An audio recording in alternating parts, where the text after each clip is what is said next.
রাজ্যের মুখ্যমন্ত্রী আজকে একটি ঘোষণা দিয়েছে, যারা যারা লক্ষ্মীর ভাণ্ডার পেত তাদের জন্য লক্ষ্মীর ভাণ্ডার, যেটা পশ্চিমবঙ্গে ফেমাস একটা স্কিম। লক্ষ্মীর ভাণ্ডারে আগে যারা এসসি ওবিসি ছিল, মানে শিডিউল ট্রাইব যারা আছে তাদের ছিল আগে 1200 টাকা। আজকের থেকে ঘোষণা দিয়েছে তারা পাবে 1700 টাকা। আর যারা ছিল জেনারেল তারা ছিল আগে 1000 টাকা, তারা পাবে 1200 টাকা। ভাই ভোটের মুখে এটা একটা ধামাকাদার অফার দিয়েছে। Offer offer offer, Mamata Banerjee offer দিয়েছে।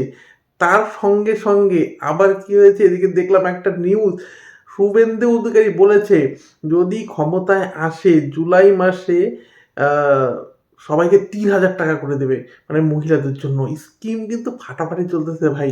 তোমরা এরকম টানাটানি করতে করতে একদিন গিয়ে দেখা যাবে, মানে 2040-45 দিকে, 2040-45 সাল, সরি 2040-45 সালের দিকে দেখা যাবে যে বাড়ির যে লক্ষ্মীরা আছে তাদের কিন্তু একটা স্যালারি হয়ে যাবে।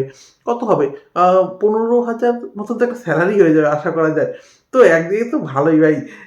তোমরা এরকম টানাটানি করতে থাকো ক্ষমতা নিয়ে, আর আমাদের বাড়ির যেসব লক্ষ্মী টক্ষ্মীগুলো আছে তারা কমসে কম একটা স্যালারি মতন হয়ে যাক 10-15 হাজার। তো ভালোই হবে গাইস, ভালো ঘোষণা দিয়েছে।